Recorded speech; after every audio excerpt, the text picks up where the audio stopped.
Chefes do governo e das Forças Armadas do Paquistão vão participar de uma reunião emergencial de segurança para discutir a situação do Irã. Os dois países trocaram ataques nos últimos dias e pelo menos 11 pessoas morreram. O chanceler do Paquistão disse agora pela manhã que o país não tem interesse de escalar essa crise. Vamos falar com o Américo Martins. Américo, quando a gente fala então desse conflito direto entre Paquistão e Irã, parou por aqui?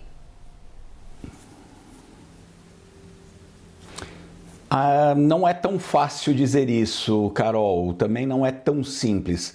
Os dois países têm um histórico ali de rivalidades muito fortes. Eles têm relações, eles não são necessariamente inimigos, mas eles têm muitas restrições e já tiveram muitos choques na história recente. Em comum, eles têm atividades de entidades separatistas ali, grupos separatistas que gostariam de criar um estado chamado Baloquistão, que tem parte do povo no território paquistanês, parte do povo no território iraniano, e eles enfrentam esse mesmo problema com grupos diferentes.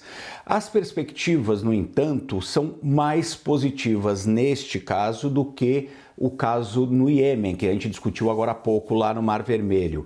Porque os dois países, eles são potências militares ali na região, lembrando que o Paquistão tem armas nucleares, o que é um grande risco, e a gente obviamente tem que sempre tratar com muito cuidado qualquer ataque militar num país armado com armas nucleares. O Irã, por seu lado, está construindo armas nucleares, espera ter armas nucleares em breve, apesar de todas as restrições internacionais para que isso não aconteça. Então, é um conflito arriscado.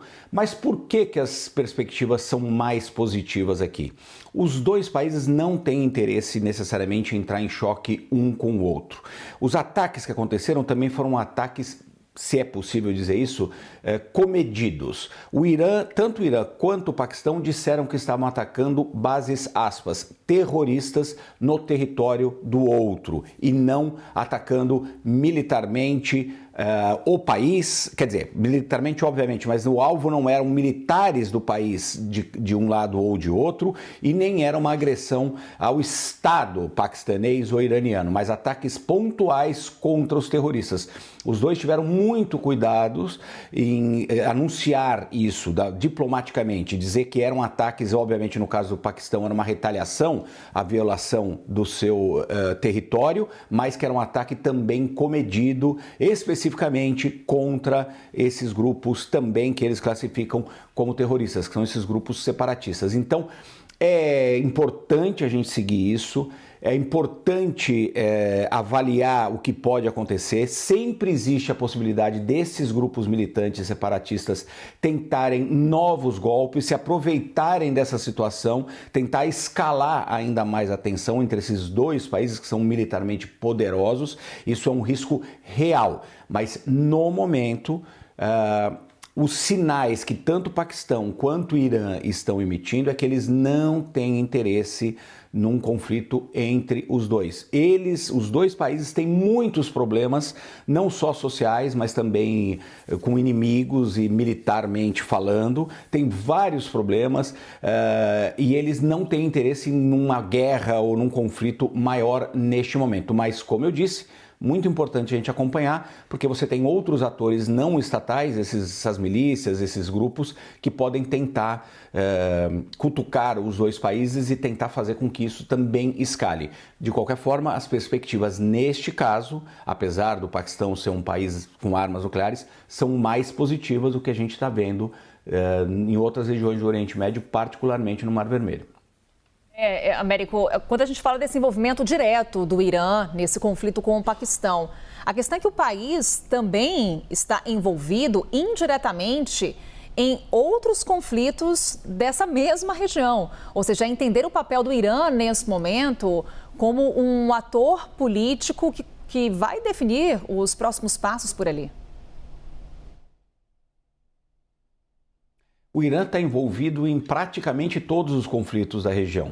O Irã arma diversas milícias que operam no Iraque, na Síria, tem relações e financiamento, treinamento, apoio militar aos três grandes grupos que estão envolvidos nesse conflito regional, que são os Houthis no Iêmen, o Hamas, obviamente, e a Jihad Islâmica na faixa de Gaza, o Hezbollah no Líbano e vários outros grupos. O Irã se aproveitou nos últimos anos, Carol, muito de um recuo dos Estados Unidos no Oriente Médio. Os últimos 3 presidentes, Obama, Trump e o Biden, agora tentaram diminuir a presença militar americana na região e tentaram focar mais nas grandes disputas geopolíticas dos Estados Unidos, que são com a China e com a Rússia. Então, colocou toda a sua atenção ali. Isso abriu um espaço enorme para o Irã atuar em outros pontos da região, especificamente, por exemplo, na guerra civil da Síria. Então, o Irã vem ao longo dos últimos anos aumentando a sua presença na região, firmando mais acordos com essas milícias e com esses grupos. Então, o Irã está envolvido em boa parte do conflito. O Irã, neste momento, por exemplo, não está diretamente envolvido no conflito em Gaza, mas ele está ajudando e continua, inclusive, oferecendo serviço de inteligência, segundo os americanos, para os 3 grupos que estão em guerra, que estão em conflito nesse momento, o Hamas, Hezbollah e os Houthis. Então, o Irã é muito responsável pela instabilidade ali na região. E isso não é de hoje, como eu disse. Nos últimos anos, as ações iranianas na região vêm ampliando muito. E agora esses grupos, que são muito ligados a eles, estão tentando também ganhar mais proeminência, ganhar mais peso. Por isso os Houthis fazem os ataques, por exemplo, no Mar Vermelho. E o Paquistão não tem necessariamente interesse num conflito, mas também não quer que o Irã continue projetando esse poderio, especialmente, obviamente, no seu território. Por isso a reação do Paquistão e por isso essa reunião do Conselho de Segurança nesse momento.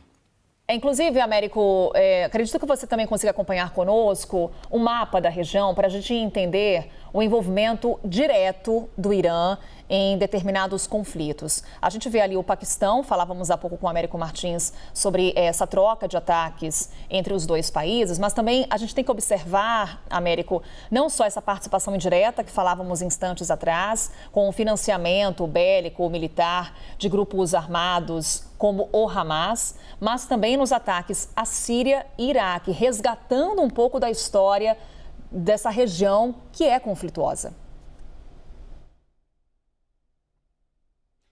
Sem dúvida, Carol, e você aponta muito bem. Síria e Iraque são territórios críticos neste momento por algumas razões. Primeiro, porque existem essas milícias armadas e financiadas pelo Irã. Segundo, existem ainda operando ali outros grupos muito radicais, como, por exemplo, o Estado Islâmico.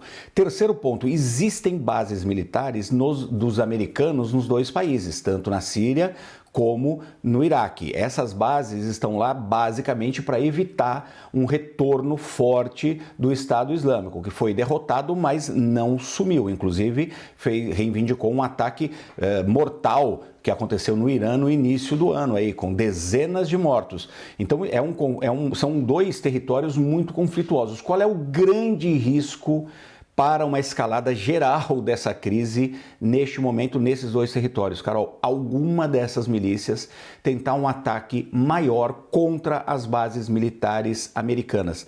O Pentágono já registrou desde o início da guerra lá na faixa de Gaza mais de 130 tentativas de ataques contra essas bases americanas. No dia que acontecer um ataque que matar algum soldado americano, tiver um impacto maior contra as forças americanas que estão estacionadas tanto no Iraque como na Síria, os Estados Unidos vão ter que reagir e vão ter que reagir à altura, de uma forma muito mais forte do que estão fazendo nesse momento no Iêmen com os Houthis. Então, é um grande risco. Fora que o último ponto aí que mostra por que esses territórios são tão importantes, é que os estados, tanto do Iraque como da Síria, não têm controle total sobre os seus próprios territórios. Os 2 passaram por guerras muito sangrentas recentemente, então é uma área muito volátil. As chances de um ataque desses acontecer são relativamente altas e isso explodiria de fato a região. Ponto aqui, Américo, não sei se temos tempo, mas rapidamente, só para lembrar que no ano passado, uma agência nuclear da ONU já alertava que o Irã estava enriquecendo urânio e estava chegando no nível próximo para o desenvolvimento de uma bomba nuclear. Ou seja, é mais um fator que eleva a preocupação com essa região. Sem dúvida. O plano do Irã é, sem dúvida nenhuma, construir uma bomba nuclear. Por mais que eles aleguem que eles estão enriquecendo e estão de fato já enriquecendo urânio para fins civis. O objetivo deles é enriquecer num nível determinado para que eles possam ter uma bomba atômica, uma bomba nuclear. Não que necessariamente o Irã pretenda usar essa bomba, eles obviamente querem usar isso como uma espécie de defesa, eles têm inimigos ali na região que também possuem essas armas, mas é um risco muito grande para o mundo e por isso, justamente, existe quase um consenso. Inclusive, a China não tem interesses em que o Irã, por exemplo, tenha uma arma nuclear. É quase um consenso que o Irã não pode ter e desenvolver essas armas nucleares, mas a cada semana que passa eles caminham nessa direção. Aí você teria um Irã que não apenas financia todos esses grupos, financia todas essas milícias, causa toda essa instabilidade na região, se aproveita de vários outros conflitos para ganhar e ter mais projeção. Além de tudo isso, ele estaria armado com bombas nucleares. Isso é um risco muito grande. Vários governos americanos e de outros lugares do mundo, por muitos anos, vêm trabalhando incessantemente para impedir que isso aconteça. O governo israelense, por exemplo, chegou a bombardear instalações no Irã no passado que eram ligadas à produção militar e que poderiam levar o Irã a ter uma bomba atômica. Então é um risco muito grande e, como eu disse, o Irã já enriquece urânio, não ainda nos níveis de ter uma bomba nuclear, mas está trabalhando diretamente para isso.